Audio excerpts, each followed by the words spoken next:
Well, I'll come back to hit stop record. Okay. Well, this should be a quick meeting. Cool. I'll approve the budget, say aye. I'll send you an email with adjustments. Let's talk about Okay, let's go. Perfect. You're the only one with adjustments, might as well do them now. Yeah, it's the time to sneak it in, isn't it? Whatever you want. Big Janet's got a couple. And then there's the chamber. I know, I put 70,000 in I that. feel like people are just being sympathetic to them without justification. In my feeling. Right. And casual conversation, beers and coffees. Your boy's been their stepchild. anyways. Yeah, dude. They're a drunk stepdad. God, who like occasionally gives us attention on holidays. No. Well, hopefully these other guys remember. They were driving, Roman and Alec are driving together. They're on their way. There's all this for me. Yeah. They're just not gonna be here.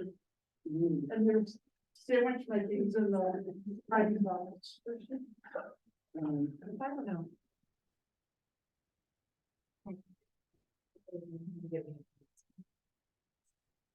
I'm upstairs, if anything technical glitches out, just come get me and send me it. So I'll just be over in my little space.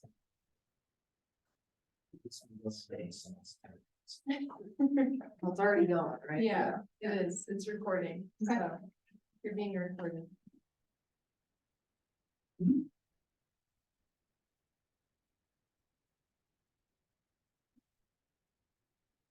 What up, Dwayne? I'm driving. So, sandwich stuff in there if you guys want any. Thank you. Dinner. Yeah, or You maybe. think Marissa or.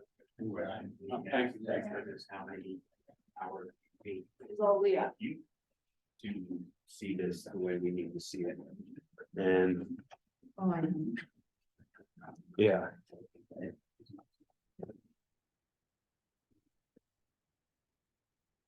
Yeah, it's like just take center spot right here. Yeah. You like the forum? I like that one.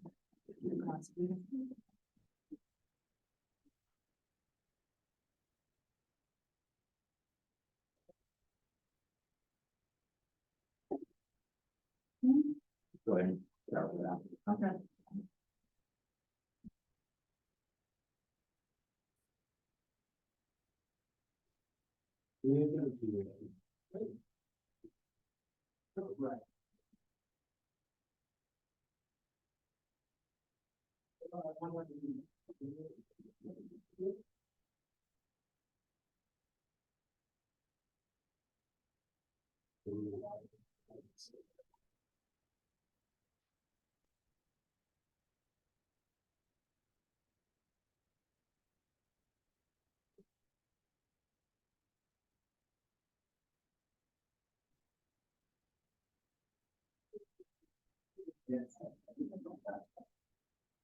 Hey, Carl, is it safe to assume that no day prior to 2000, we read this is an all-time high? Oh, yeah, that's all. time. No, not, Yeah. that's right.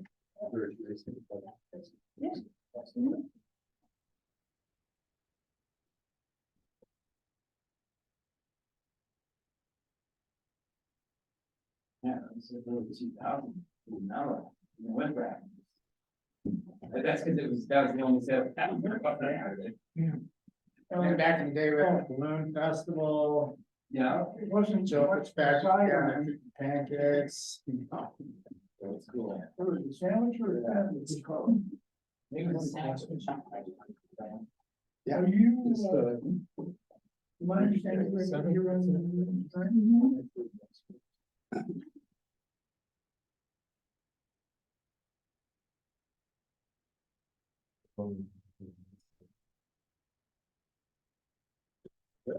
Glad to hear it. Smart. Yeah.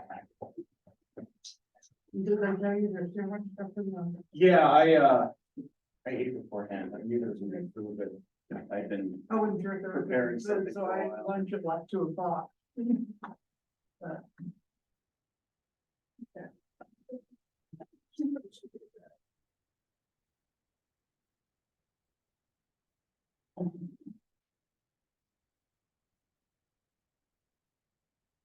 I'll call the work session to order, and Carl, you're on. You're on. Welcome to the 2024 budget work session. Sorry, not everybody's here, but so I'm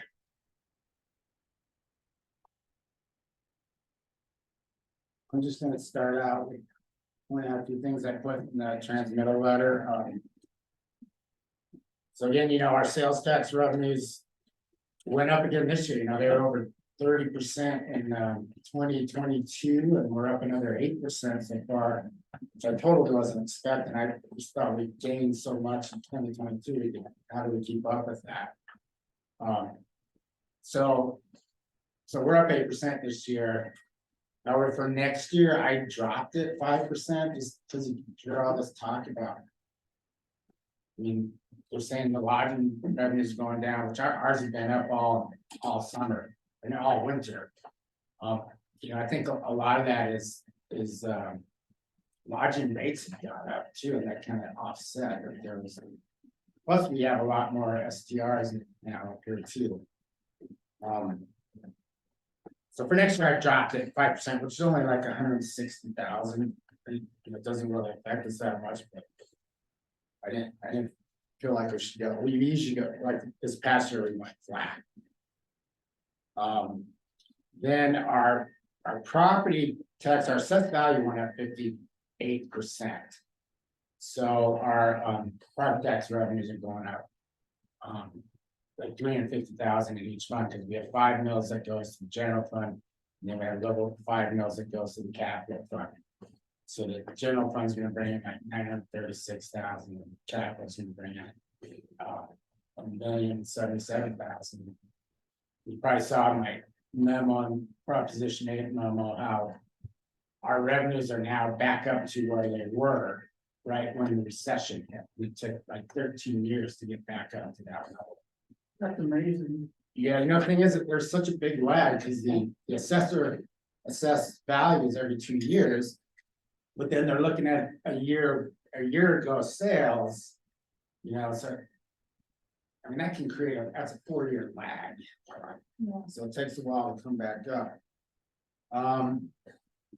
But our fund balances are, especially for the general fund, is in really good shape. I mean, we're ending that year 2.5 million. We're gonna have 2.8, which is well over 50% we tried to be at.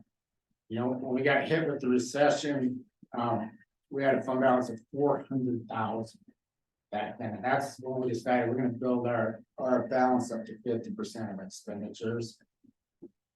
Over like 6 years, but we ended up doing it like 3 years. So we try to keep it there. I mean, like in 2020, when COVID hit, our balance dropped to 25% of expenditures. So we were able to handle that pretty easily.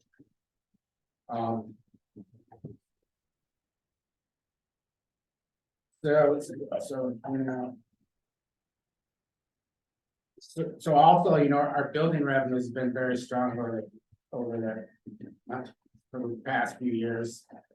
So this past year so far, we brought in the general fund at least about over 700,000 in building revenues, and I have a budget at 645,000 for next year.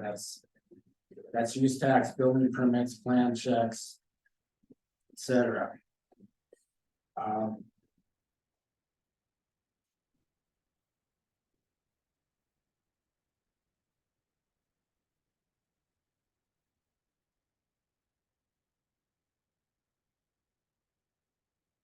So yeah, our total expenditures for 2024 for the general fund is going to be 5 million. Our capital projects, we have 2 million. So our full-time employee numbers are increasing by 3. We want to change a winter and summer parks seasonal position and make it a full-time position. And then we added an employee to the maintenance department. And then we're adding, we want to add another administration position, which they'll probably go to the front desk, but they'll do work for me and for Tiffany, which is it's just much needed. I mean, we are just every time you add employees and all that stuff, it comes directly to the finance department. I mean, our workload is over the last 3 years, it just increased tremendously. I could hire a full-time person. So I think that'll be a big help for both Tiffany and the finance department and Carlos. So our health insurance is gonna increase by 5%. We're increasing wages by 7%. I also put a placeholder for wayfinding in the DDA and the admissions tax.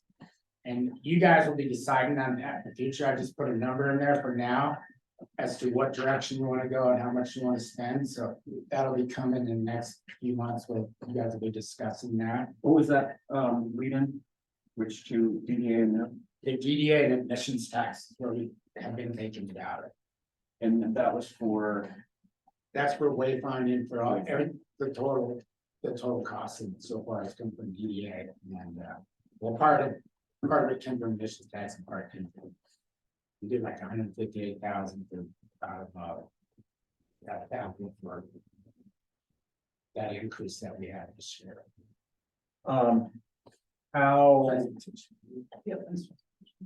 how do you look at that with us making this decision with the DDA? Well, you guys, the DDA will be talking about, I just put a number, it's just a Right. placeholder. Oh, okay. Yeah, so Like the DDA will be wayfinding discussing, general will be a discussion. yeah, that'll be a discussion with the council and the DDA. Um, And so I do not have a DDA budget in here right now, because we're gonna go over the DDA budget, first week in November, and then I'll have it in our second work session on what the DDA approves. So the DDA budget will be coming. So, you know, our general fund, you know, our revenues and expenditures, we're very healthy. It looks like we typically what we do is we transfer all our excess revenues from the general fund to the capital fund for all our capital projects. So over the next 5 years, I'm looking at we'll be transferring close to 5 million for capital projects. We have a lot of big things coming up in the future too. Just fixing up the town hall, maybe remodeling it. Plus, there's a lot of roads. I was wondering where, now, and we were looking at the budgeting for, as we looked at, you know, the report from those people in the building, they did a lot of work.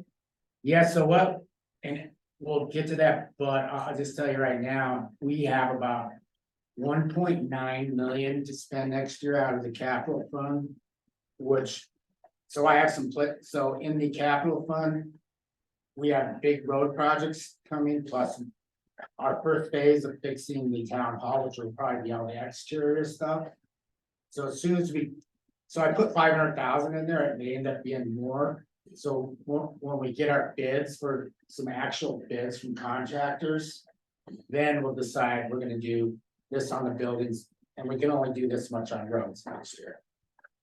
The thing is, we have a lot of big road projects that we can hold off on to the next year. Because typically we spend about 400,000 on roads, although like this year we spent 600. And we could spend 1.2 next year. So we're gonna wait and see what the bids are for the building and then decide how much we're gonna spend on the buildings and then figure which roads we're doing next year. But we have the roads, we have an idea of which roads are gonna happen. That happened to us, which we'll get to that in a job.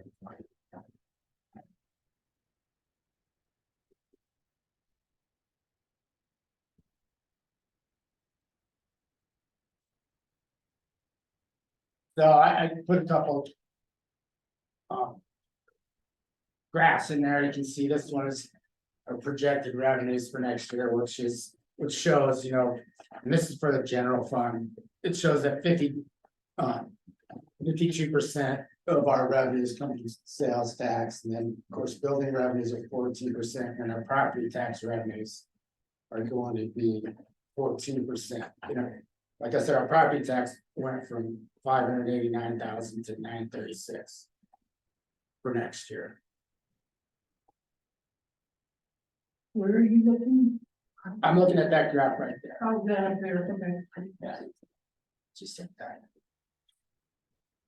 Okay, so the next graph here this is, my projection for the next 5 years. And you can see there's a big gap of more revenues than what our expenditures will be, and that's where we get our money to transfer to the capital fund. So when we're done with this budget, then we'll work on a 5-year plan, so some of this will change. As we look at what we need to do for the next 5 years as far as roads, building. Boys and everything else, but it'll be pretty much like this. And then this next graph, you can see the blue line, you can see that our winter sales tax, taxable sales are much bigger than our summer ones. And so that, if you look at like 2009 on, 2009 was when CBMR started the adventure park. So I kind of attribute, increased activity and sales and so forth to that. It's growing every year since 2009, except for that dip in 2020. And the summer kind of flattens out right now, but I don't have all the summer numbers in yet, so I expect that to go up.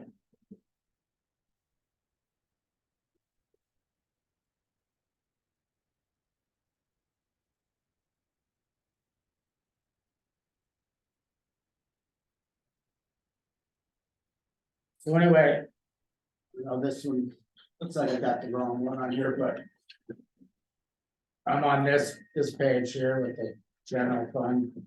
So it shows, you'll see that it's our ending balance is about 2.4, and we're about 2.8 at the end of 2024.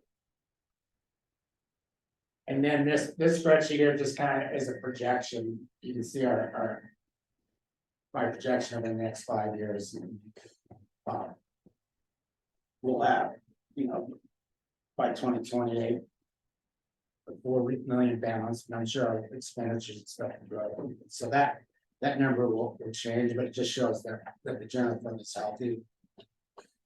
It looks like you did just some line item shifting, like from other financing sources, and comparably. You took that 100,000, I assume, and put it. Under interest and penalties.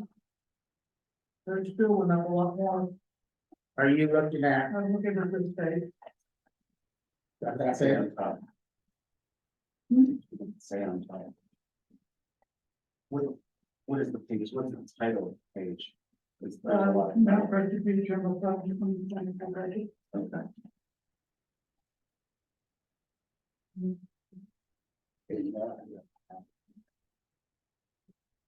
Are you looking at this? Yeah, so this one up. Yeah. This one is here down by, did you just moved up there or what? Oh, yeah. Look at that. I can't remember. Oh, you know what it was? Yeah, we had big grants last year. We had big grants last year, like the police department, it was at like 60,000. So that's what it is, on that forces. Okay, If there was grant for next year, I just have that 10,000 and I have a grant. so how come this one up so much? Which you. Interest and penalties? Oh, that went up because we just switched our invest to a different That's investment. true. You think that's gonna make That's a gonna, difference? that's gonna increase our interest income, right, at least 300,000. It's like almost a 1.5 increase. We were getting less than 1% on interest, and interest rates rose rapidly. So now we're in C-Safe and Colorado Trust, and they're paying like 5.5%. So yeah, our interest revenue is gonna go way up. Interest rates drop, but I don't see them dropping this year. And how come under expenditure of town center and associated, the town center went up so much? Double.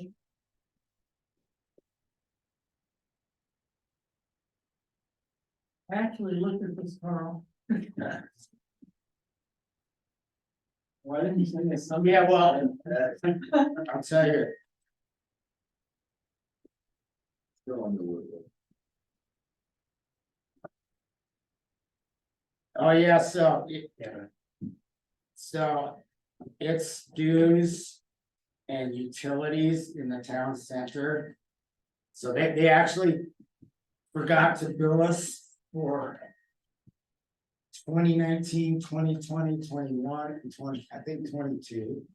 So now, you know, back then there was confusion because ICE was here and and there was, she said that they were overcharging us. So it skipped our mind too, because it turns out that they just forgot to bill us, so we'll be catching up with previous bills. You know how much of that 135 tax billionaires? The amount that- The total amount was 200, over 200,000, like 270. So we paid part of it last year, we paid part of it this year, and part of it next year. Oh, sort of like, you guys didn't bill us, let's work out a payment then. That's all, I mean, I'm not gonna pay $270,000 just because they forgot to bill us. Well, some of it too is this was during ICE's time, that they weren't sure if they were assessing properly. So what was it, RC1 and RC2, there was with the Performing Arts Center, that was going back and forth, and so there were questions, I don't know all the ins and outs of it. Have we been getting assessed the correct amount? And so everything was put on pause for that, so that dates back to 2021. Yeah. End of 2020, 2021, I guess. So that's kind of where that spins from.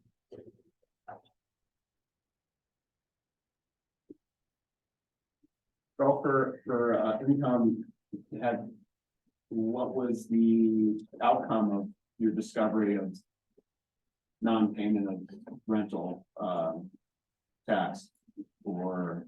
We collected around $400,000. So you reached out to them and just told them, hey, And we audited there, okay, and we have another one that's similar to that, it could be very, it could be, I'm guessing 200,000, but I don't know. That's what I'm guessing.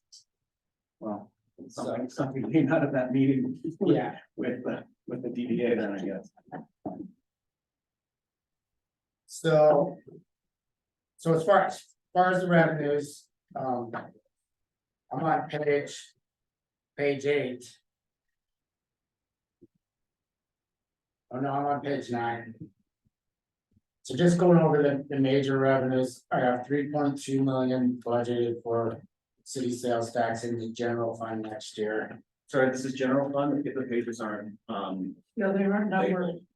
they're not numbered, they're labeled. I sent the new budget to you guys like an hour ago. No, I didn't. Yeah, Look at that.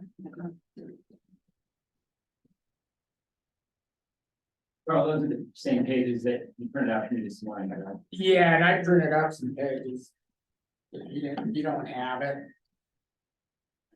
Okay. So, Could I get this? Yeah.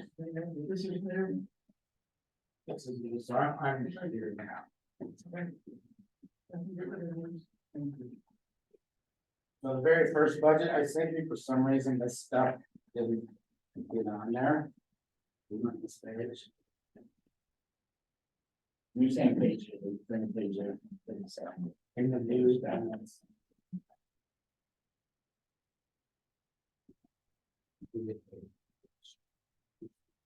Letting you know that that's still deducted. And they're all like that. Yeah. I just put that. Yeah, you got that?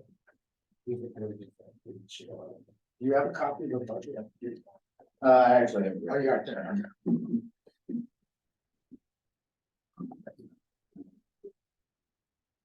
All right, let's look, just looking at the revenues.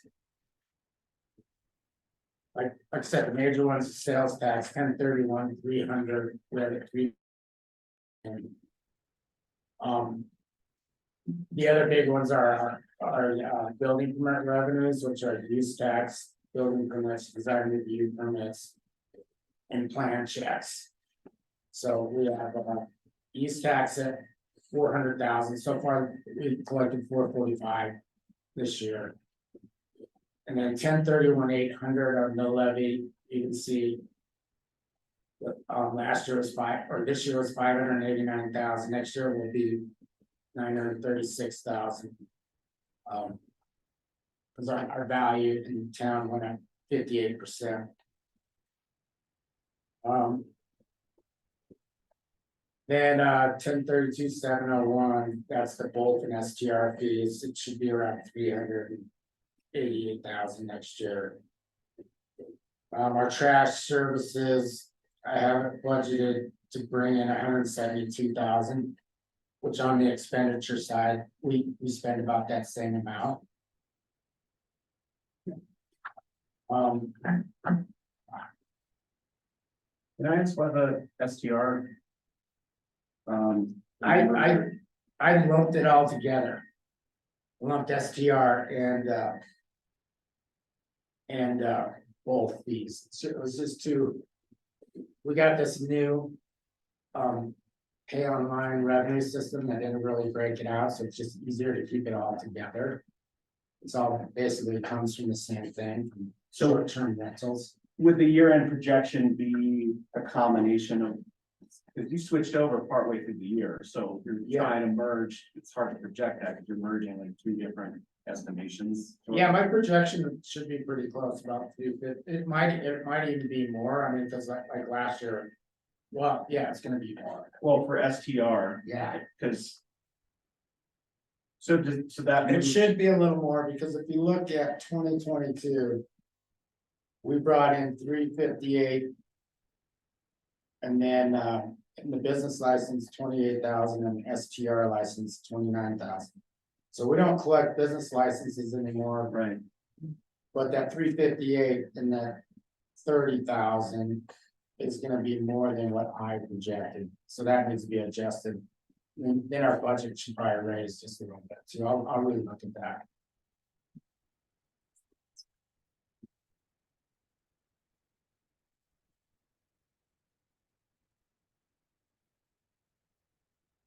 And then another thing is like I said, that 10/36/710, which is interest income. I think it'll be more than that. I believe we'll probably have. 6 to 10 million invested throughout the whole year. If you're getting 5%, I mean, that's 300,000, but it could end up being more.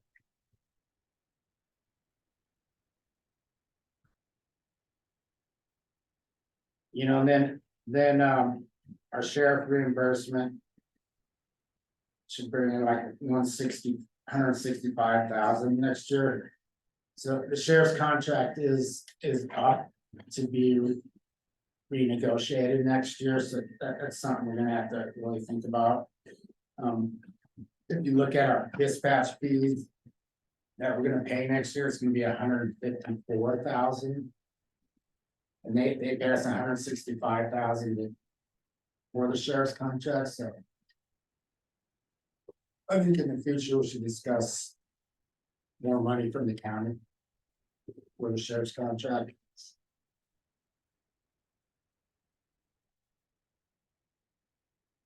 Then under grants, I'm gonna have 10,000 in there, but we're working on. On a bunch of grants, like one to do EV system to get some charging stations in, and so forth. Police are always working on some grant that they get out of the blue, so. So that 10,000 is a grant that we get every year from the state. It's a LEAF grant, and it's to cover DUI shifts, extra shifts for DUI control.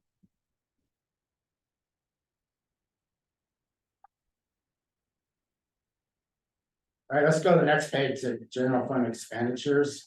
hey Carl. Yeah. For the cost of. For the income from building, just to kind of lean on comments that Michael has. Had regarding the cost of building, is there a way to look at the. Like the types of buildings that are being constructed and the cost. To the builder or the homeowner? And to see if those things are peeling away from one another, like, are we just piling more on to people and more regulations and more fees and if we talk about things like electrification and, you know, it's a larger upfront cost and then are we doing other things to make, to counterbalance the cost of building rather than just piling? Well, I know like. Todd's, you guys, dancers have done stuff like, the cost per square foot to build, and I think it's currently isn't around 800. It's around 800 square foot, isn't it? Well, 800 square foot was the last 23 sales price average. All homes sold in Mount Crested View was 800 square feet. The purchase. Purchase.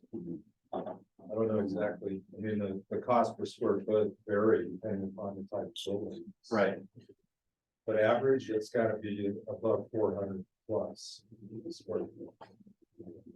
So did I ask my question clear enough and sort of all over the place? Are we, can we analyze how much it's costing people and how much we're part of that problem or what we can do to maybe right size the cost of building?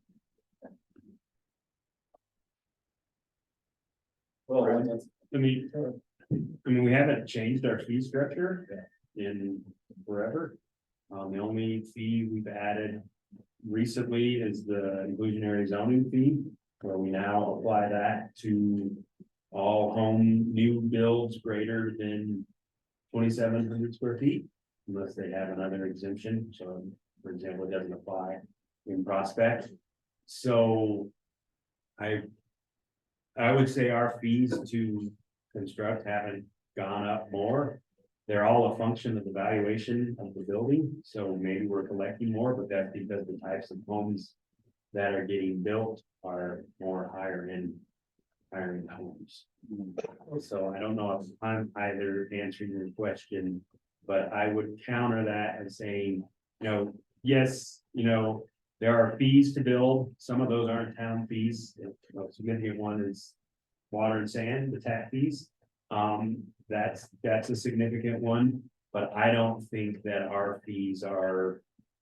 I mean, they're certainly, they're probably, we could do the analysis. Well, I don't know if we could do I don't want to paint development in a corner. But I would guess our fees are 1-2% of the total valuation. Would you say that? Somewhere in there. Yes. Yeah, and I guess I'm trying to see it through Michael's eyes of it costs a lot to build and is the reason it just costs a lot to build, or what role does the town play in that with what it requires and all that kind of stuff? And can that be changed for sure? So, I would say a majority of the cost increases have come through the unbelievable increase in materials. Are you alluding to that there are impacts of decisions you make that are, you know, financial costs that have to be borne by, you know, the people who are now building? well, I think that's implied in what we do. However, my point is, what role can we and staff play in not just adding things on? You know, I mean, the tighter, I'm kind of talking out of my head here, the tighter you make the house requires this other kind of thing that you have to do, and the extra efficiency of the window might relieve a requirement elsewhere, those kinds of things. So, What I'm hearing you ask for, or what I'm hearing you talk about is essentially the unintended consequences, you know, is how I think of it, of, you know, decisions we make. For example, you know, electrification.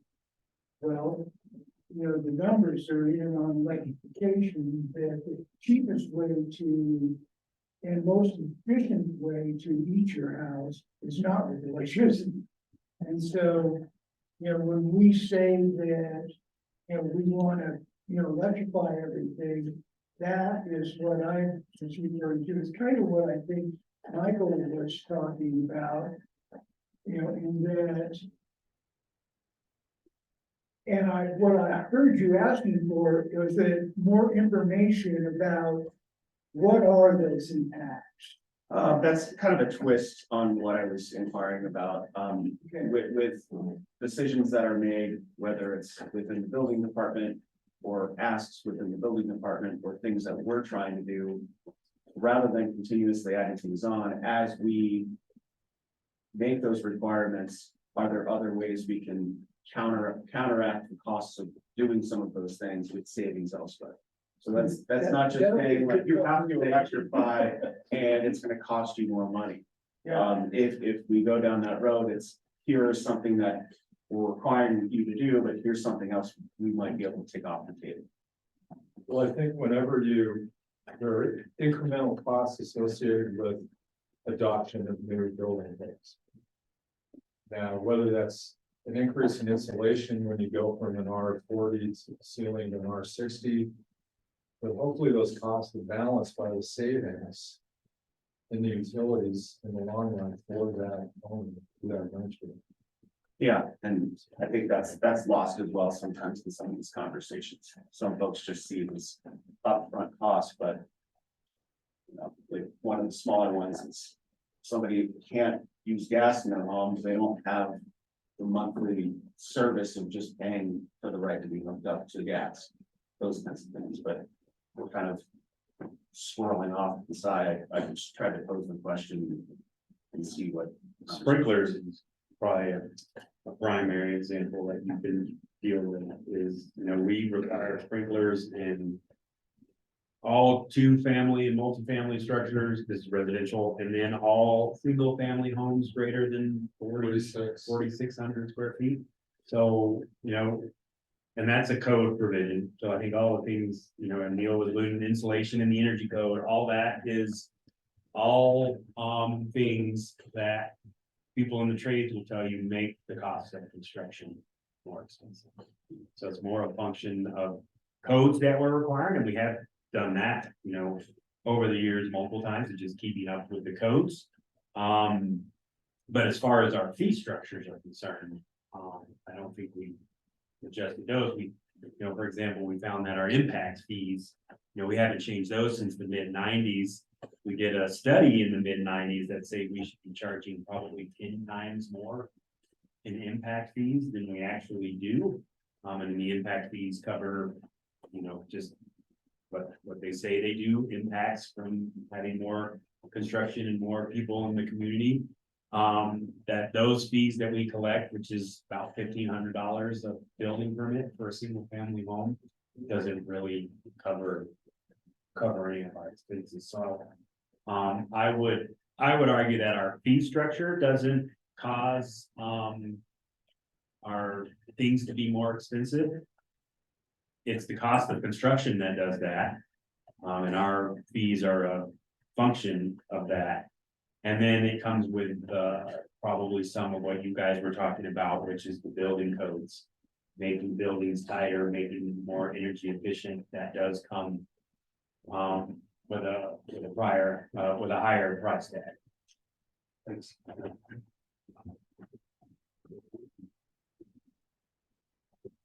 Right, let's move on to the expenditures on page 10. So. You know, most all the general fund is just general operating. I just go over some stuff that you guys. Might want to look at. So under legislative, of course, we have the council and planning commission. So under 1041-363 is the chamber contract, and I know that hasn't been negotiated with yet, but I mean, I put 70,000 in there. I know this year we're paying 66,000. We've only paid 33,000. They haven't asked for the other half yet, so. I know that's coming down, but I put 70,000. I don't know what you guys will do with the contract. the decision process, is it better to just approve that and keep it in the budget, and then we have our council meetings and pull it from the budget if we decide not to? move Yeah. forward with that? Yeah, I can just keep it in there and then if something else. You can just take it out, because it's just a placeholder. I like that you put more money into election expenses. Yeah. I had it set for like, it's 2,500 every other year, and it's 5,000 the rest, but typically really a mail ballot. Costs a lot more than 5,000. But yeah. I have 0 for this year. Well, we might need to amend the budget. Yeah. We will be amending some of the funds at the end of the year, like we typically do. Then I know community grants haven't been decided on yet. So I have 100,000 in there. We just did the 136 from the last meeting, right? Yeah, 136 is what we've spent so far this year. That was from what we approved last year, Right. or earlier. Got And should we just? Should. Sustainability just go away since we don't have, I mean, is that covered under other things or? Yeah, that's just something we had for like a year or two, so yeah, that could go away. What was that for, right? I mean, now we have the staff that we can do things towards sustainability with Shannon, but I don't know what it was for. Now that we've got staff, right? Well, it was a small amount, it was like $2,000 for a conference or something. Here on that subject, I think it's something like that. We'll be doing the community grants for the first meeting in November. So Yeah, we'll know what that amount will be. So should sustainability? Have a number under it, or should that go to offset somebody's time to look for grants or? no, I think I don't think we need to put anything in there, because I mean, like, you have Shannon down there currently working on grants to get like EV stuff. We have it in-house unless there's some big project that we have. Maybe you put some money in there, but I think it's just being covered to the community development right now. So in general, departments that contemplate sustainability, it's just already part of the job as it is. It's not like a separate It's just covered. person or Our department. salaries, what is it they're working on? Could that be a holding fund for offsetting expenses with the sustainability project? Like, hey, we could throw some extra money at this housing development to put solar on it or whatever it is. Should that be something? Well, that stuff can be covered in other ways, like. In housing funds, say you want to do solar or whatever, take it out of the housing fund or.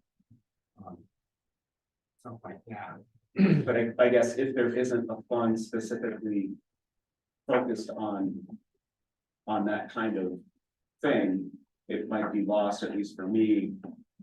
When you look at housing and it's like, it's X, but remember a handful of years ago, when we wanted to put 50 grand into this every year for sustainability, but we think it's just housing. So I don't know, should that be a conversation?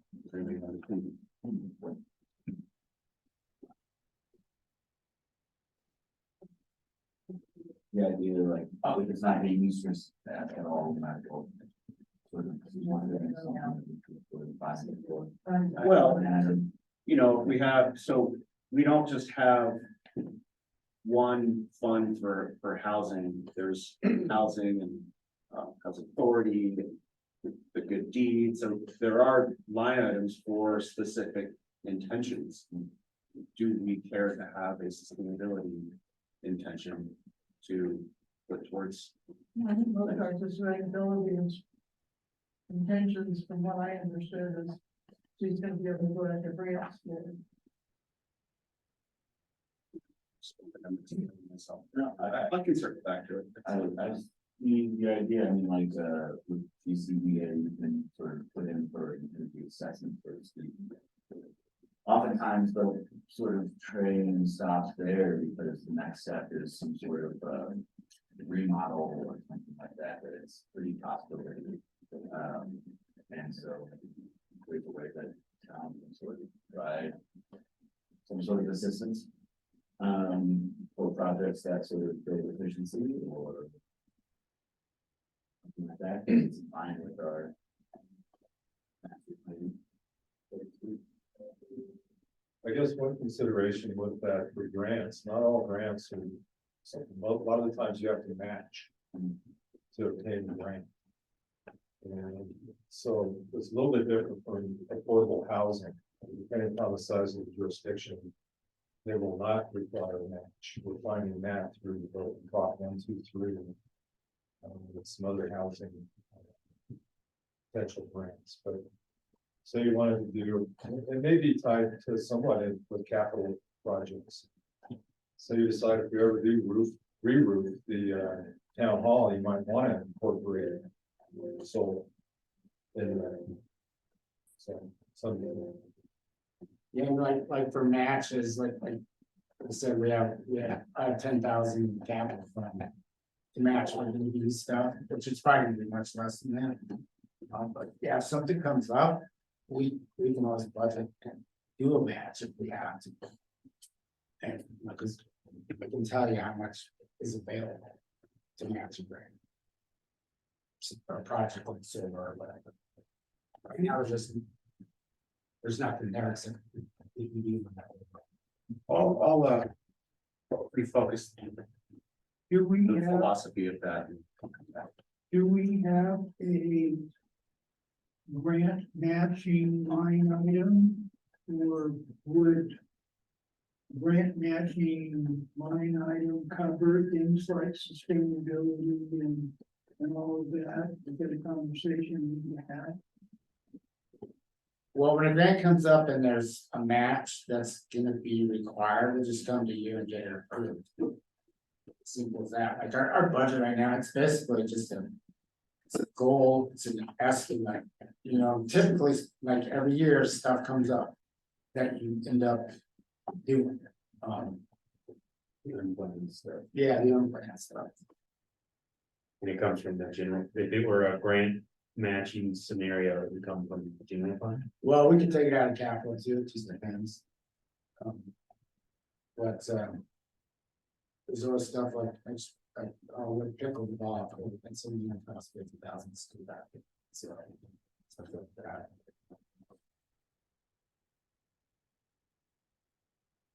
All right, so let's move on to administrative, 1045, so basic administrative, it's all the operating of our administration, we have 9 full-time employees and their benefits. 1045 to 10, which is our attorney fees, which of course have been quite large this year. One thing, I think we utilize them a lot more just because they have more expertise in all these different areas. I've used them more than I have in the past, like back in there with Kathy's, you know, we didn't have all that opportunity for us to use. So, I mean, this year I'm projecting, we're probably gonna spend about 200,000, I put 150,000 in for next year after maybe things will smooth out, because we've really used them a lot. Hopefully now we're done homestead done. Right. That part will come down back. Right, so I budget 150. And then, Our computers are costing us more. yeah. Yeah, well, we got so many new programs and maintenance agreements. And plus, you know, like this year, we placed some servers, I typically budget to place 6 computers a year. But there are a couple other things in there, need to get a new computer for back there. So yeah, we spent a lot more, and I think it's just gonna carry on. Then of course, our trash service expense, 1045, 330, that's matched by the revenues we bring in. Our insurance and bonds. So that's 1045, 380, that's basically our property and casualty and workers' comp. Property casualty did go up a lot, but we had a lot of new, like we added a couple a house, couple condos. Some, couple pieces of equipment that are over 300,000, so I expected it to go up. But it's still, typically, we don't spend much more. Last year we spent 107,000. It's like budget 115. Expensive, not taxes party, huh? Pardon me? Expenses, expensive access party, yes. Yeah, well, we used to put it somewhere else, so now I'm just trying to keep it there so we can see it. I did. Cause it was split between council and administrative, so I'm just putting it right there. Holiday is 4th of July. No, 4th of July, we have an admissions tax, which you'll see that, but that holiday, that's basically buying Christmas lights and stuff like that. Putting them up around town, Oh, okay.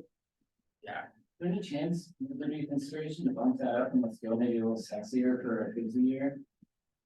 Oh, you for Christmas I lights? mean, I'm not dogging whoever's in charge of it, but like, Yeah, you know, it's not, yeah, well, we especially at the tourist destination, it feels like yeah, we run a little bit soft in that department. So I'm just, you know, to me, I'd like to see it every year be a little bit more that sign. But well, typically what's happened is, you know, we've always had all the lights that get put up every year and we just replace them that need to be replaced. So that's just basically like replacing old bulbs.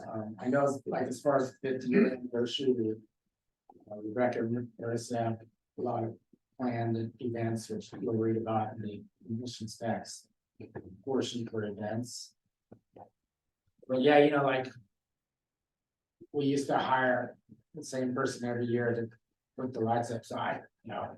We put snowflakes up on the poles last year. On the poles, last year we did look into having somebody help us because it's such a hard thing to pull maintenance off of.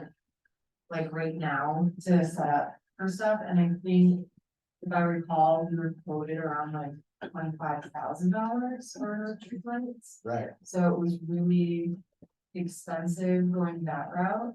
But if it's something that we plan ahead, not for this Christmas, but for next.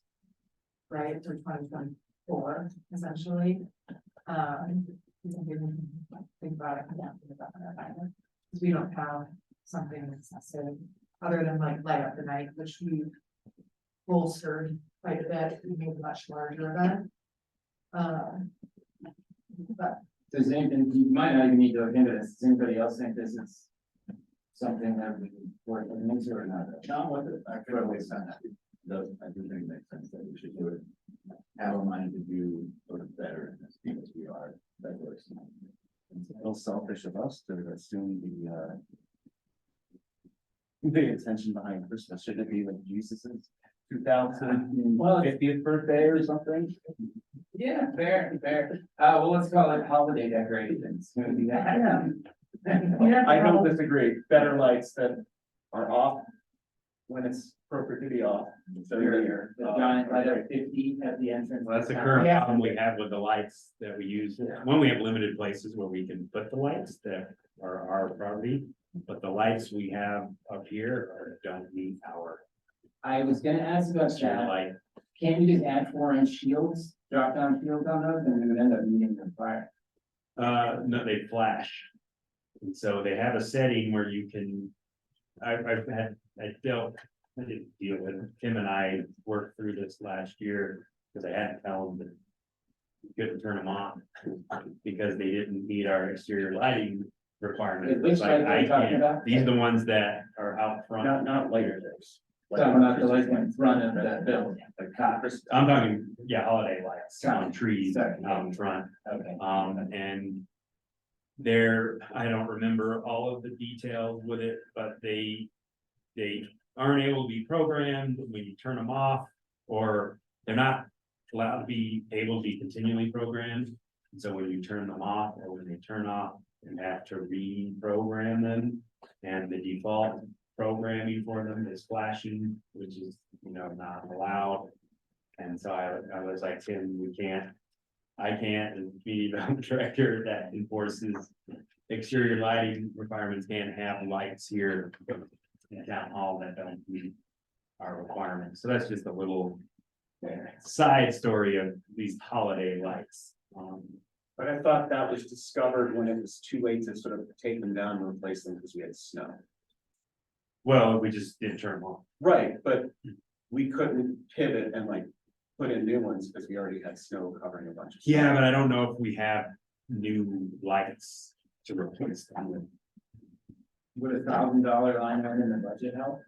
I don't think 2023. that would, Tim would probably be the one that had that number readily available. He's no longer with us. He's no longer employed, but yeah, 1,000 would not Yeah. cover anything for lights, they are. No, like doing one tree down at the entry was $4,000 to $5,000. Yeah. I think they were like 5 per tree. Yeah, so, The entrance to town, so. Yeah. Right. But those for whatever, that's, I'll do it for it. Yeah, true.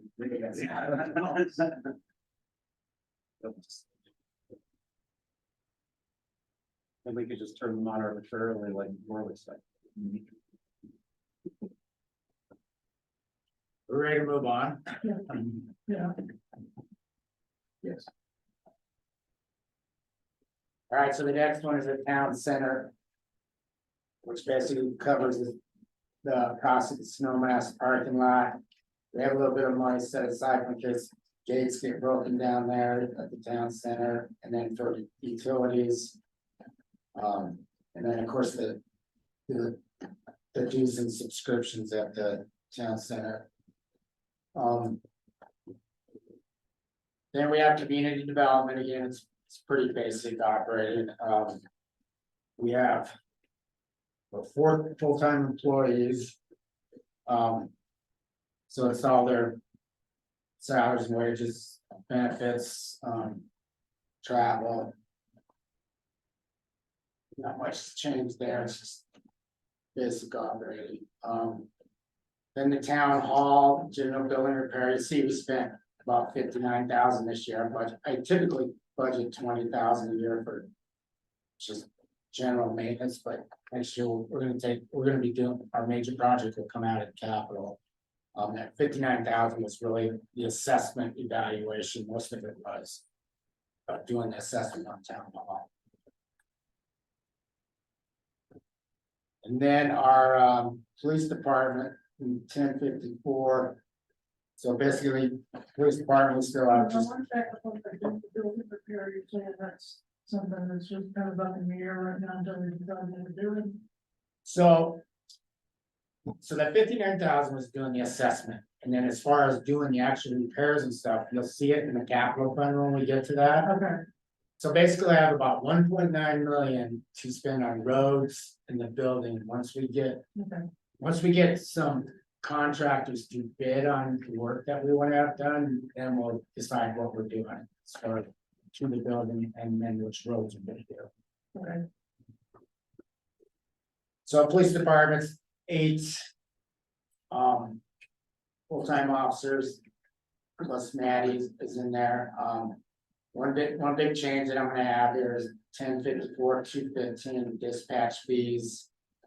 Just got the estimate for next year, it's gonna be 154,000 next year. Then uniforms, I'm gonna add a little bit to that because we are which I'll mark all this when I change it, but Nate's they're trying to order some tactical gear that they need, and they're also working on a grant for it. So it could be like 55,000, but I'm not sure what our match will be, but it'll come out of uniforms. So I might add like another 10,000 in there for uniform. And then 1061. Maintenance. So this, we did add a new employee for next year. Which we actually we just hired. A new employee that you guys approved earlier, but so we're fully staffed in the maintenance department now for the winter. We're not, We We're not hiring more, we had to rescind the offer. Oh, okay, so we're not full staff. Yeah.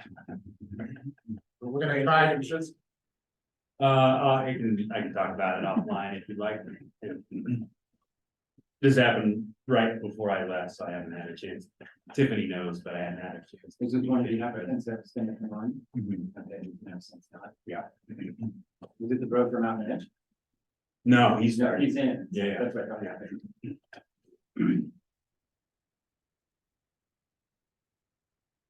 so no big changes in the maintenance department.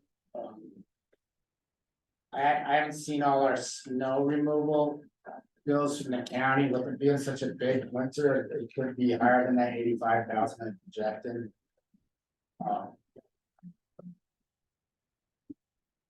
Well, let's move on to parks.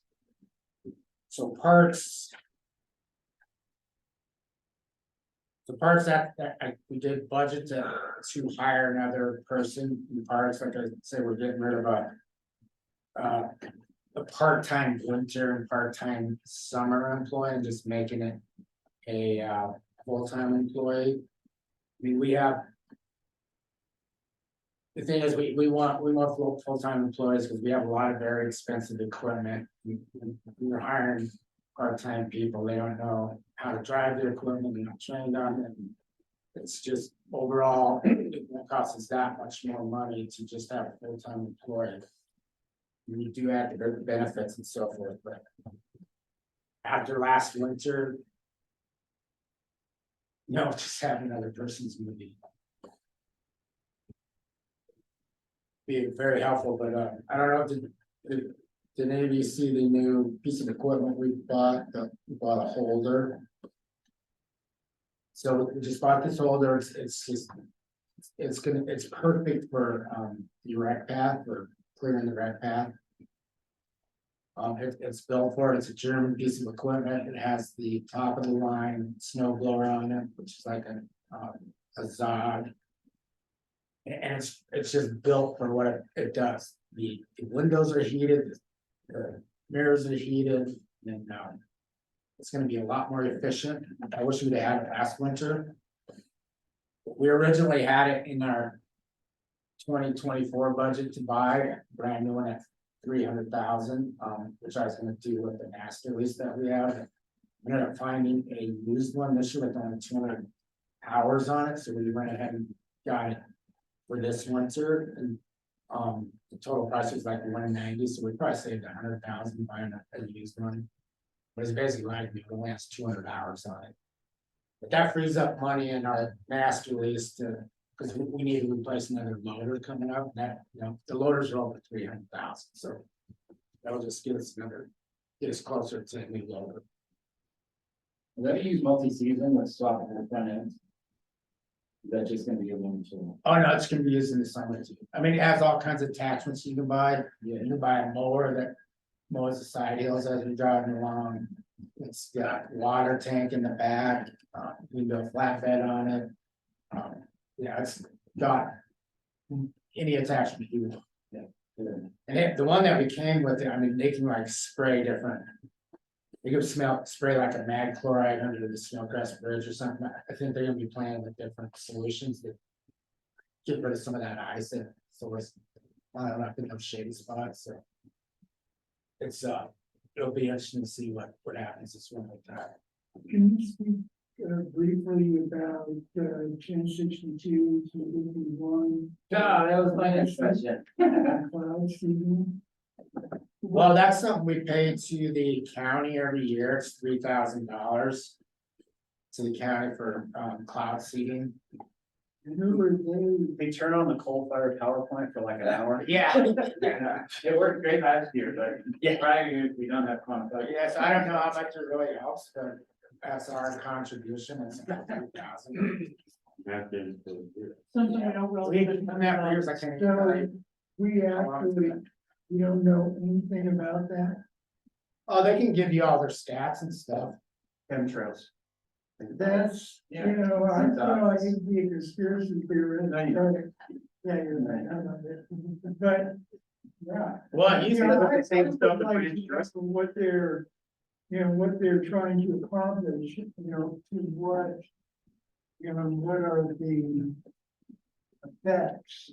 So what happens is they choose an advantageous time in the weather cycle.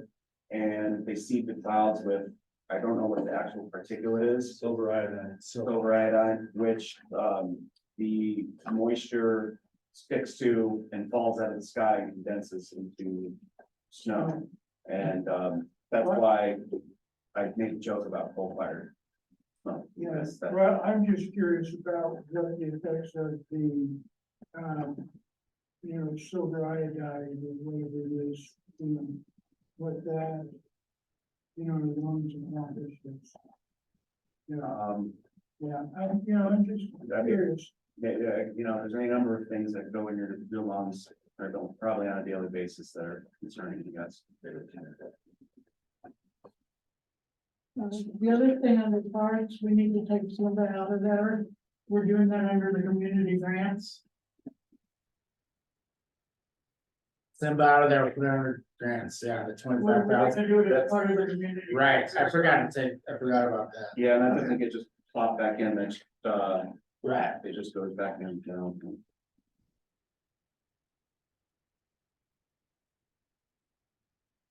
Now, what about the Nordic Center? We give them 4,500 every year. Am I taking that into community grants too? Is that- That's for grooming. Yeah, that's for grooming, so that's just, Yeah, yeah, never mind, that's not a grant. Okay, so let's move on to the capital fund. So for 2024, like I said, property tax revenues. So it should be in Page number? capital. Capital is page 12. So we're done with those pages I gave you, now it should be. So the capital fund, so our property tax revenues will be $1,000,007 next year. And that 7,000 is just conservation trust fund money. Then every year we do 170,000 worth of miscellaneous. Just road repairs and that's just crack sealing, road striping, culvert repairs, basic stuff. And then in the capital plan, we have 1.9 million. So a total of 2 million for the capital fund, so let's move down a couple pages, you can see the 5-year, that the capital fund's very healthy with like 1.8 coming in every year, but let's What's go the to, base area sidewalks? What's the deal on that? yeah, so let's go to page 14. So basically sidewalks. So every year we wanna fix some of the sidewalks. So that 150,000 we put in to the DDA, because that's in the DDA, so we're going to the DDA for that, but we're replacing some bridges that are on the sidewalk that are in that area, and then plus some concrete work. Okay, So I think there's a bridge over by, this is Black Bear. There's a bridge over there, and then just along the rec path there. And we're also gonna be working on just that section below the Snowcrest Bridge, doing something with that area, like coming up with the plan, but put a culvert in and realigning that. On the west side. Yeah, the downhill side, yeah, so that needs some work down in that area. Yeah, so if you look on page 14 under 2024, I just have a list of the stuff like the equipment lease is 124,000, so that's our master lease that we did. And currently we're paying 83,000, but if we add another 300,000 onto it, that's gonna get a new piece of equipment. The payment will be 124,000. Basically off that master lease, we bought a new plow truck, which isn't here yet. We ordered it last year. We bought a loader. I think that's it, yeah, those 3 things so far. And last year we paid off our grader lease and we just did that in cash. So right now, like I said, here's some road projects that we have, road surfacing and slurry sealing, we'll be slurry sealing all the new, roads that we're doing. And that's really a very inexpensive thing to do. That's only $163,000. Then we have a couple big projects. Cinnamon Mountain Road, Hunter Hill Road. I know we've got some estimates on fixing the slough at Cinnamon, and that's around $1 million, so we'll have to figure out someday how we're doing that. Maybe we could get a grant. And then I've got a placeholder there of $500,000 for town hall exterior. So like I said, what we're gonna do is get bids on the town hall and then go from there. What are we gonna do, and then how much we're gonna spend on road projects. So right now, those are just up in the air, but we have about 1.9 million to do roads and to do the exterior. Then you can see right there, I have the 10,000 in there for the EV charging stations. Grant match, which Shannon says it'll be more like 3,000, 4,000. So see what we can do. What the cost of doing one EV charging station, do you know? I don't know, I think we would do it for around 10,000, didn't we? I think she said it was, when she told me that amount, I thought it was pretty cheap. That's Whatever it was, yeah. That's not the type of charger, to go with fast charging, it's a lot more expensive. Yeah. That's what you want. The fast charge. Yeah, it shouldn't even be an option.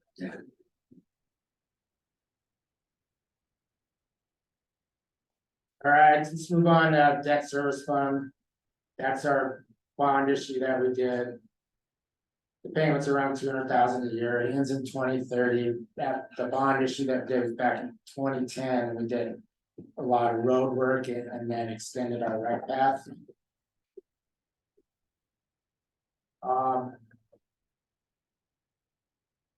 Let me get Marissa here, because we'll move on to emissions tax. So as far as the transportation portion, I have $368,250, which is the 25% that is required to be paid to Mountain Express. And then over the past few years, we've been paying them an extra 10% of the emissions tax. And then late night taxes, 60,000. And then this other transportation items at 300,000 I have in there, and that's for wayfinding.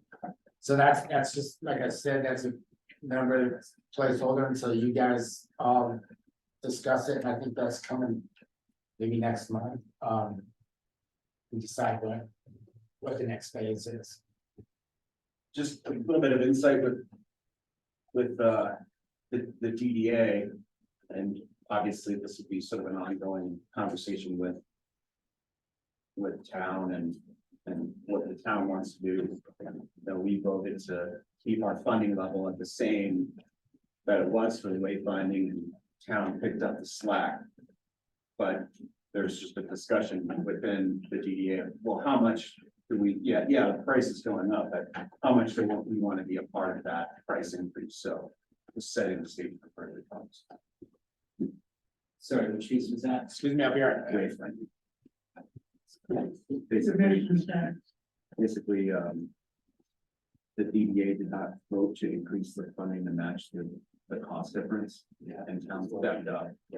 But being aware of that as we move forward, it's like, well, if the wayfinding is happening, this is how much things are gonna be costing. It might not be like a 50/50 spread. What was that? That was 300.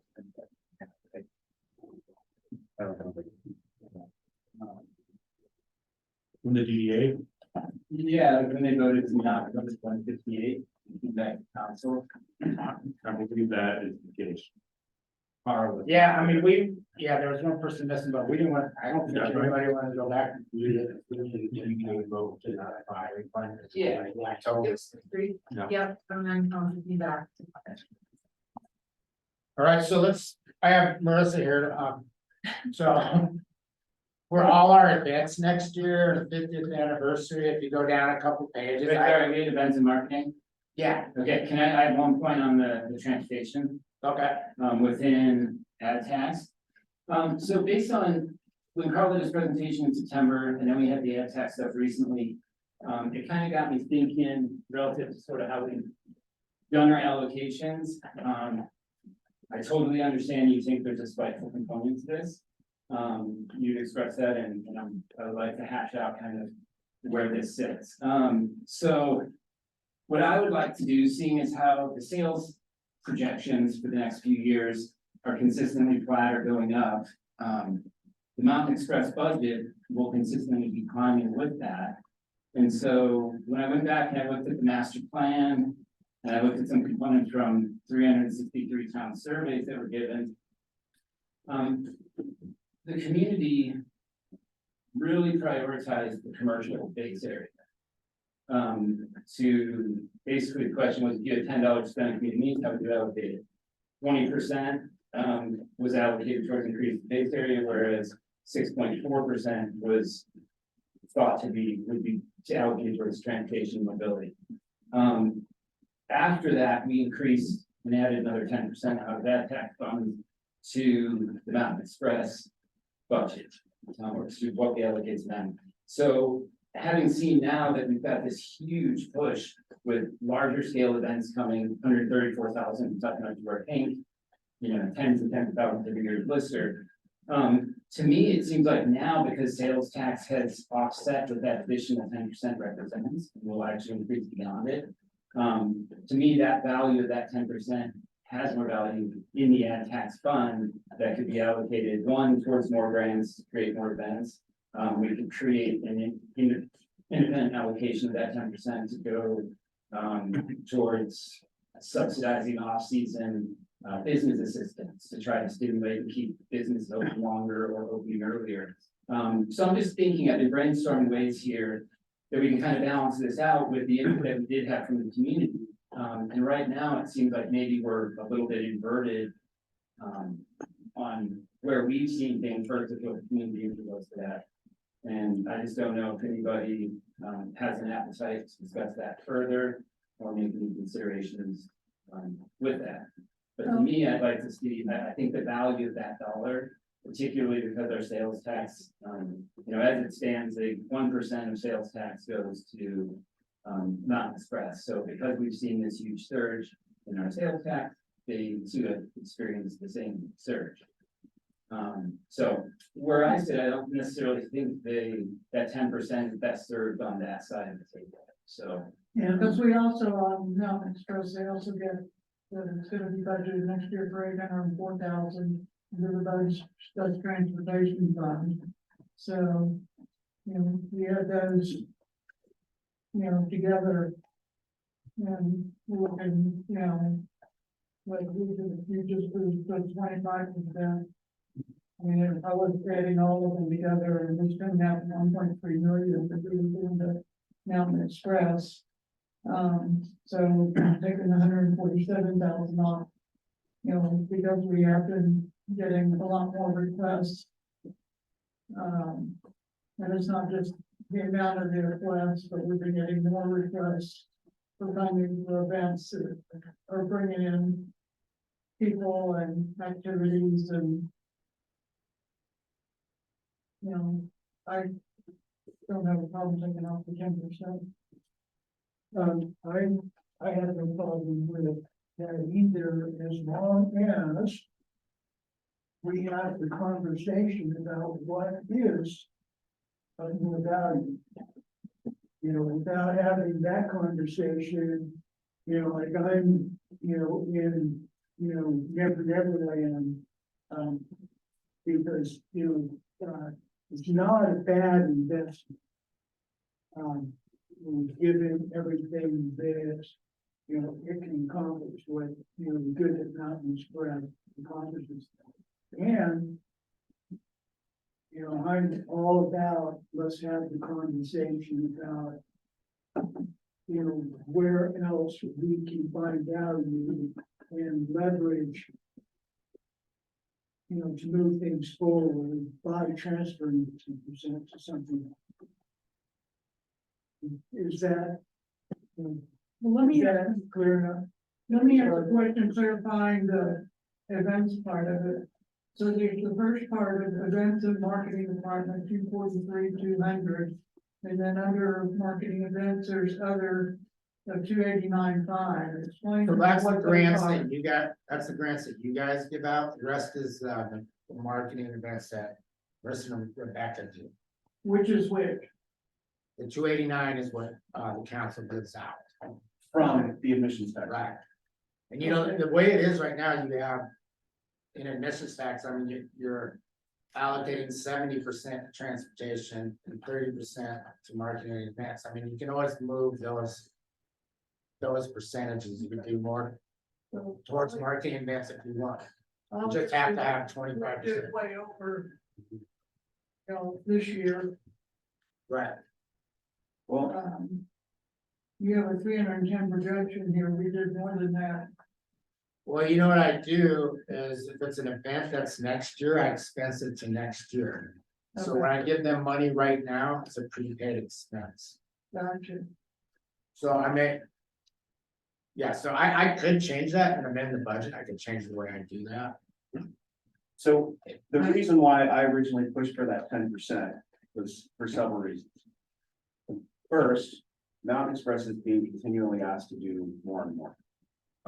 The cost of running Mountain Express goes up every year. We had to backfill, salaries, benefits, the cost of buses, the cost of maintenance, the cost of fuel. We're being asked, to move out of our facility and build a facility in in Riverbend. Excuse me, Riverland. Everyone wants service to their specific need, whether it's trailheads or Gothic or increased service. As it is, we don't charge money for those because we can't charge you. So that was one set of reasons. The other is because we were in a place of seeing a large rise in asks for admission tax funds. I wanted to put some aside that we knew was dedicated to Mountain Express to see, so people wouldn't be just wiping that out. That's still not the case. We still have way more money that we have not given out to other events. So to say that that 10% isn't being spent on marketing, that's correct, but it's not coming at the cost of anything. We just arbitrarily give away as much money as people ask for. So I think that has value there. I mean, if we had to deny an event because we had to have money in the fund, because we were giving it to Mountain Express, I could see your argument, but that's definitely not the case. Well, I guess one of the things I'm looking at too is the assistance that we can do in stimulating longer seasons and more businesses and opening fewer than the never ending chicken and egg. It looks like that elevation plan that they came to us, came with last meeting, would be that catalyst to probably get there. But to me, I guess I'm not looking at it specifically as allocating that just to give more grant money. It's to figure out creative ways to use it in this area to help businesses get open, stay open, and sustain past a year or 2 years, some of those harder hurdles that come in those early days of the break. So where I'm seeing it is getting a little bit more creative than just raising the annual budget for that tax grants, and that could be allocated within a program within that tax fund. Yeah, and until we are getting worried about our $2.1 million balance we have in there, I don't see an issue with keeping that 10% going to Mountain Express. If you say, hey, I want to give $3 million to the elevation because it's going to stimulate our economy, that alone is a conversation of whether or not it has value. But if that is more valuable than driving people around for free, then I get that. Is there any conversation we had where the DDA would consider participating in and supplementing some sort of program that could meet the needs that we're talking about, like helping businesses extend, helping businesses get open and launch, those sorts of things? To me, it does fall a little bit under that DDA umbrella. They certainly are better funded than they are. I think the category have 49 right now. They're right. I don't know.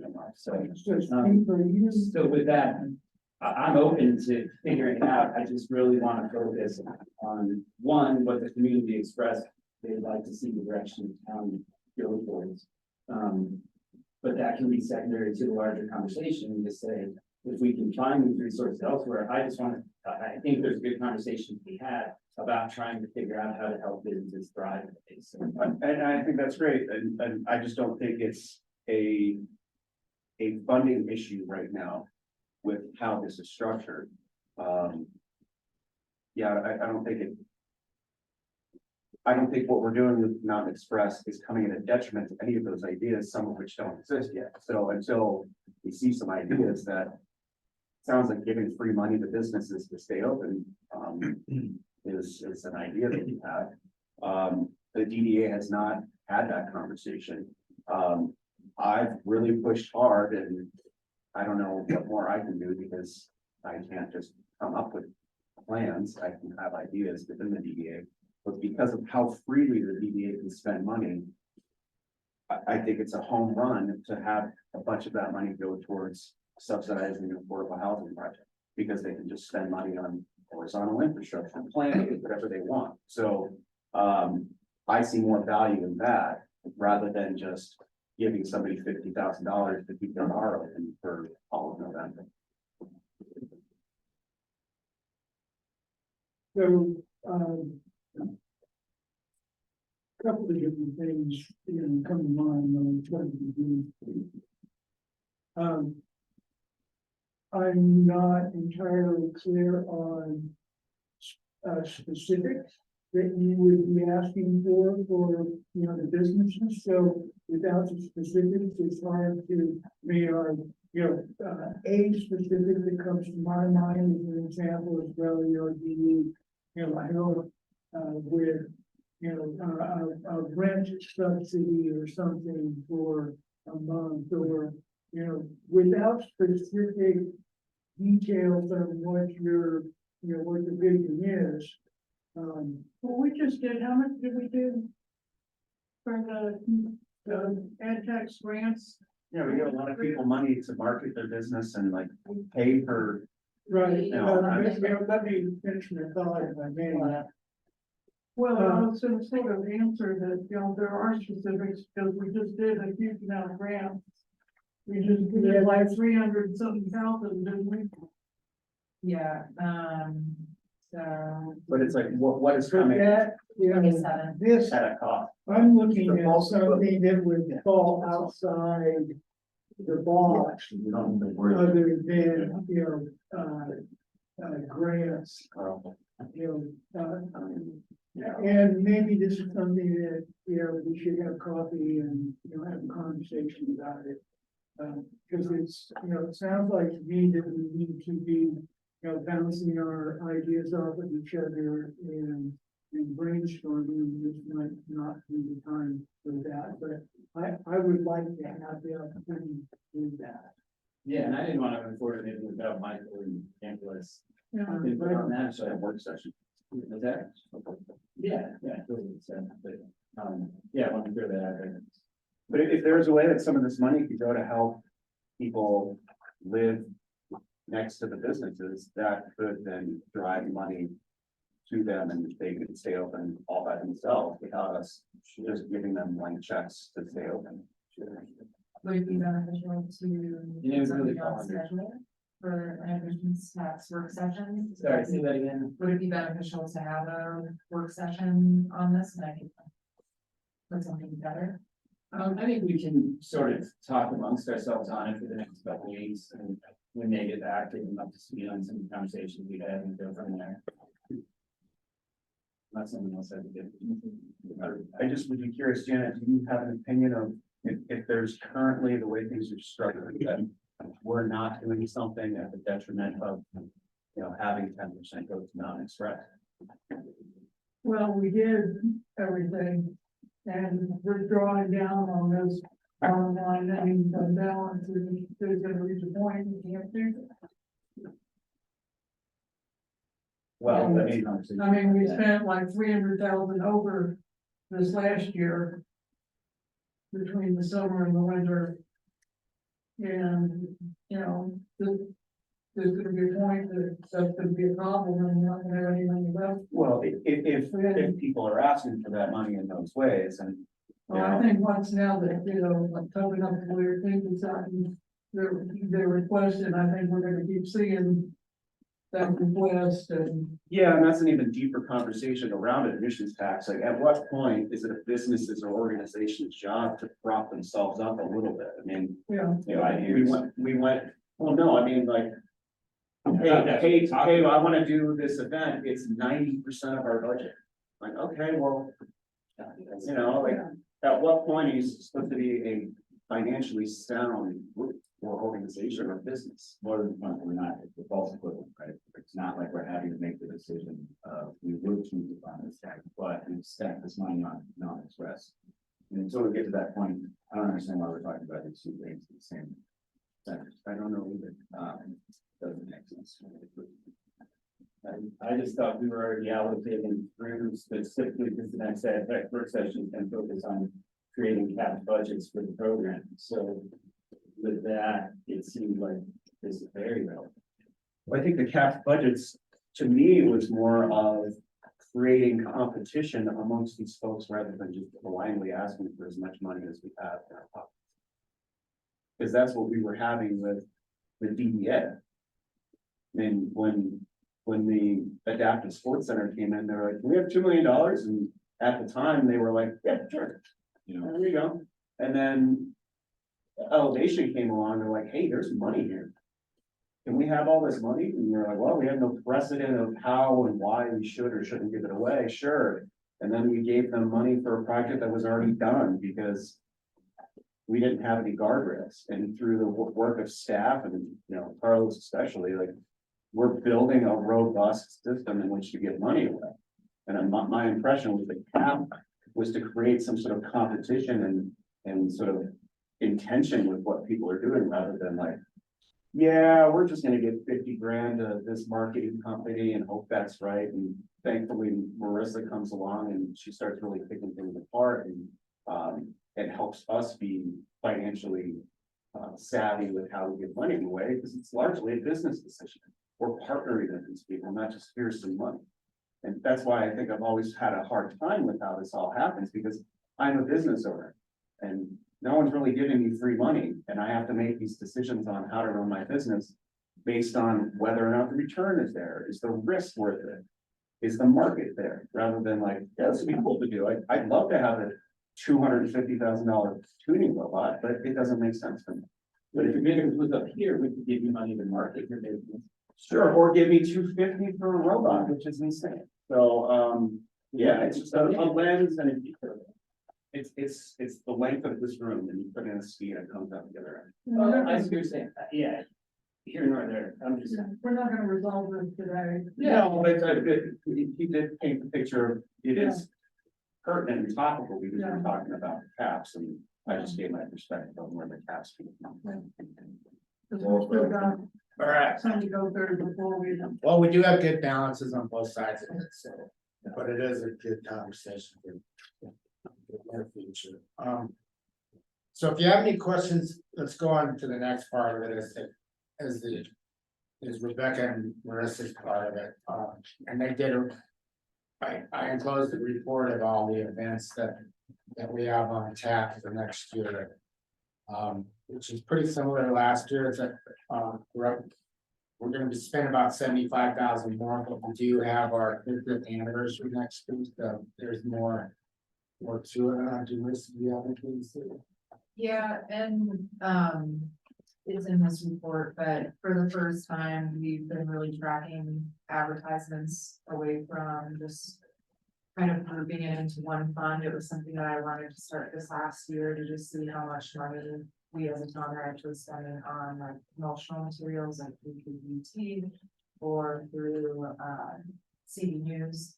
And that is a differential between what the clerk, like what Tiffany spends on just newspaper ads and TV spends. So you'll see that for the 2023-24 budget, I have an increase of 5,000 for advertising and 10,000 for promotional. I've broken that down to the next page. If you guys have any questions, let me know.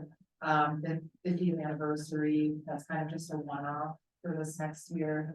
And then other events, we have a few, that Rebecca would like to plan. So, and there's really just two to be pulled and something that Don's done that never really made it into the event. And making that a little bit more robust and that can talk through any questions that you guys might have. It's a good report, thank you. I appreciate the breakdown in each one. Yeah. Were we even close to filling up that rollaway for town cleanup? Yeah, I think we, We did a couple. yeah, we had 3 roll-offs and I think we almost filled that third. Yeah, it was really successful. And we plan on, having it probably just, bigger. Construction cleanup day. Yeah, I got some flappers out. I mean, that's what it turns into, even though we don't yeah. permit it. And I mean, what was I Put kind of, it there, that's what's gonna wind up there when you're. Well, no, that's all we're pulling off the side of the road. yeah. And what was nice this last year, I know we'll keep on growing it, but it was good just seeing a lot of people coming in through circulating, a lot of donations. I mean, St. Mary's, they filled up that whole truckload. That was awesome for them. It was a really great event just from a community perspective too. I So, appreciate the gift cards. That was unexpected and like, oh, cool. yeah, yeah. Yeah, Rebecca did a great job on that. All right, let's move on. Transportation fund. Page 21. So, so this year I'm projecting 847,000. And if you see in the expenditures, there's the 95% of 1%. And then 5% of 1% is spent on other transportation items, so you'll see I have 103,000, and that's part of the CBMR bill that I'm gonna pay this year. From past years, 2020, 21. So we're gonna bring that balance down to 0, and then, of course, next year I have it at 847,000. Bring in, and then, of course, not express gets the 95% of 804,000. Then we typically use the rest on snow melt. At the time. So that's is One comment, if that on-demand service is successful, Mountain Express wants to take on a late night taxi, which should save both towns money. So that could be a potential savings and proof of concept for standing services. Yeah. And the next fund, of course, is just our impact fee, or impact fees that we collect. Which it takes a long time to build up the money before we spend it, like we bought the Yardbird a couple of years ago, like last summer, which we used for the rec path in the Parks Department. I mean, that's one of the things you can do with impact fees is increase your fleet due to growth. So I budgeted 118,000 next year. Just for in case we have something that we want to do as far as, other Yeah, I transportation. items. highlighted, I wondered what that mass transportation project was. Yeah, and that's mainly the money that we have now, and that's money that's collected with a prospect building permit. It's called the mass transport, or the prospect transportation fee. And so it builds up over the years. We might want to spend a sprucing up a bus stop in Prospect or whatever, it has to be used for that. It actually used in Prospect. Yeah, for a transportation item. Okay. Then let's move on to the housing fund, page 25. Can we, back up just a second here, my mind is racing here, that if we've got spending money in Prospect for transportation related things, and we have no bus running up there, why are we doing that? You'll have on-demand up there. Pardon? There'll be on-demand up there. Well, that's what I'm saying, so there's no bus running up there, so, you know, on-demand doesn't need infrastructure. Well, I don't think we can spend it on anything else. That transportation fee that we collect in Prospect, it has to have something to do with Prospect. It has to be on infrastructure or just transportation? It could be helping buy a bus that goes up there, I think. Well, I guess that's where I was going. Yeah. Steve mentioned on demand. Could an audit of the on-demand service be done and any, you know, pickups and drop-offs from there be Be reimbursed? funded from that, And yeah. then, you know, I that, think it could. that goes We to would do keeping it. the business to stay open. Yeah. I think it could. That is good. Look, So reinstating bus service up there is still not enough. No, it's not enough. You mean in the future or for this winter? Well, to be able to spend this transportation.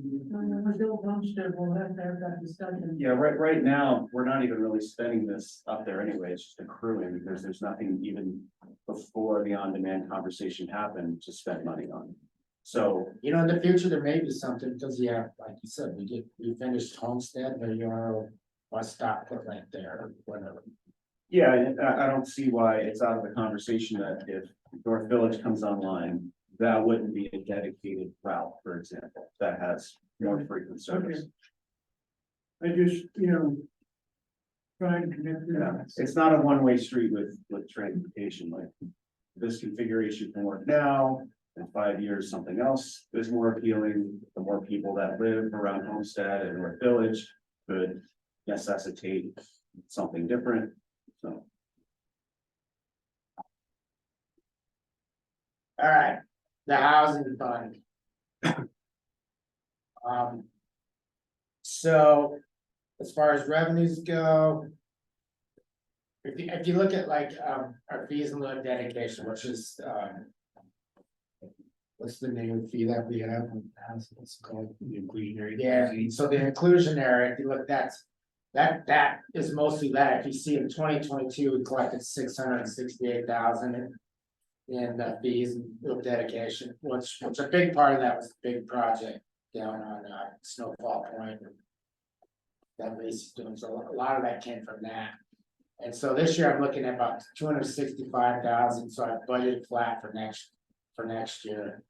Then rental income, that's all the units that we purchased and that we went out to employees and so forth.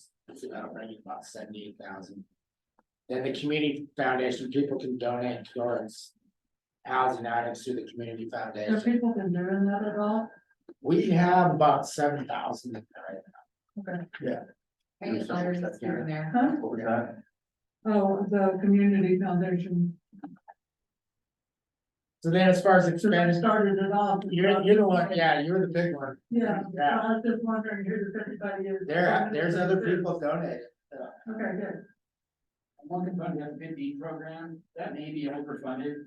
Right, It's a complete failure up to this point. Yeah, maybe we wanna take it out of there. Anybody wanna argue with that? I mean, we've done two, I'm sorry, speaker. three deeds in Good deed program. 2 years. Oh, right. I don't know how many, none of you brought in mind. I don't think we've done it. Right, well, and I'm thinking. Not that I am aware. Housing authority too, there's nobody coming to them looking to do it, I mean, it's really a dead program. Yeah, So maybe a consideration to, we could look into that a little bit further, perhaps. I would say that the That will get program into that that part. needs to be analyzed. I don't know if it's well, and what I mean by that is I would hate to, it's definitely not working through that 100%.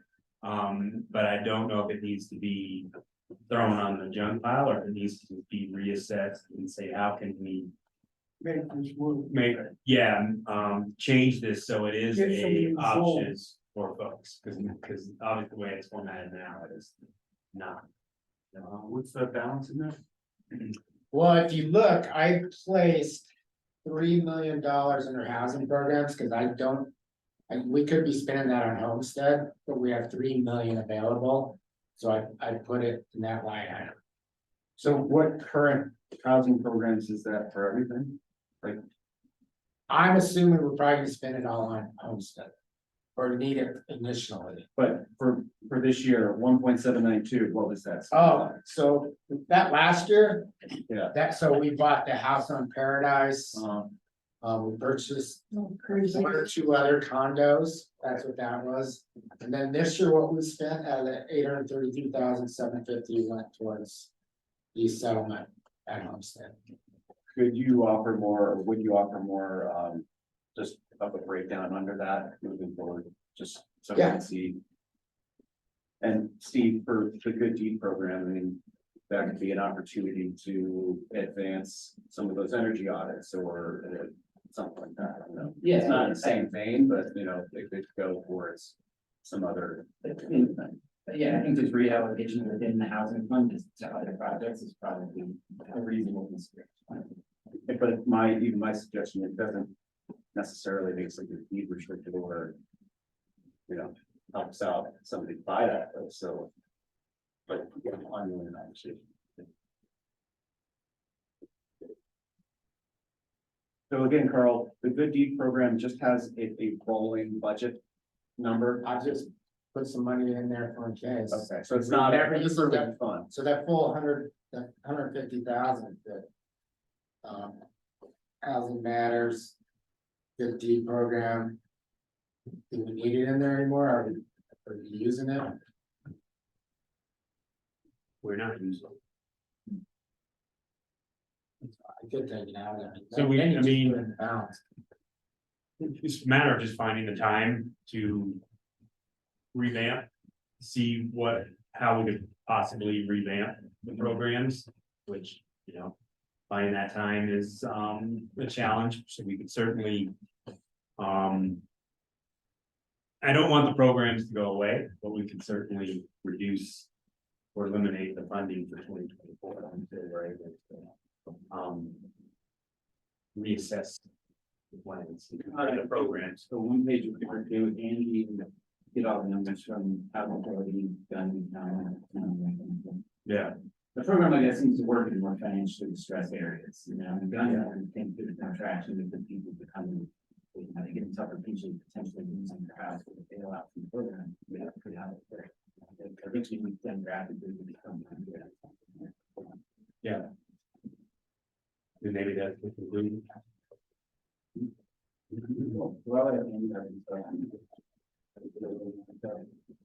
Okay, so anyway, we'll have a short work session the next time because I'll have the PDA budget to go over. And then I'm gonna make a couple of small changes, which I'll point out to you. I don't see anything big. So until the next meeting. Carl, I don't remember, how many times does the DDA tinker with the budget? Just one time, Because it's real easy, like we'll go in and discuss it. it'll be the day before. And you'll The have day updated before, numbers. yeah. So I'm gonna run that by Gary, we'll kind of come up with it, give him my ideas, and then we're gonna present it to the DDA. That could be changed in the meeting, so.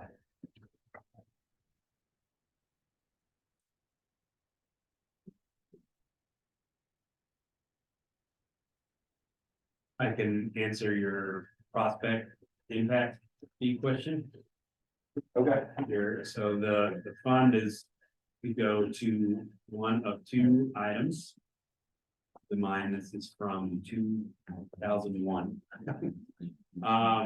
Capital costs toward a gondola system.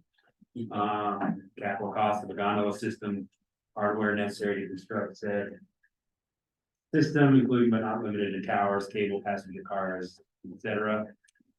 And then number two, an expanded bus system, capital costs of an expanded bus system shall include the acquisition of buses above and beyond the Mountain Express System's current inventory of buses, shown in the exhibit attached here too. So Which we did spend money in the past on a purchase of a new bus. Yeah. I can't remember what we were. yeah, and here it's $3,000 per unit. We address that annually. I think it's 6 or so. 36, no, so now we're collecting, so we're not really. Where's that? Quickly, It's coming, building permits for units in the process. So we collect about 3,600 per unit. So it's really not collecting. So you're ready to go a lot. So the whole idea with the gondola is out of the. Pretty much, yeah. So in practicality, we're looking at. The expansion of bus services in the process. Okay, So the way the tire could hit the pavement, and it's impossible to get away from that analogy we're talking about. Um, People dock at the cost of this on their roads, right? It's their vehicles, it's their app, it's their people managing the system, et cetera.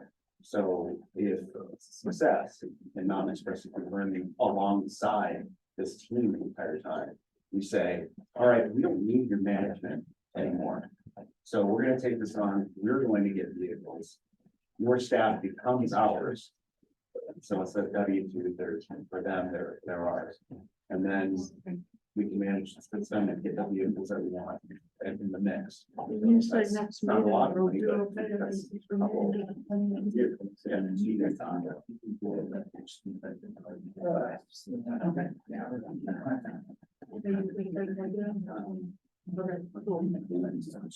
Okay. You've got easements. Bike trail. That's a good. Well, I, you know, to, all of them now.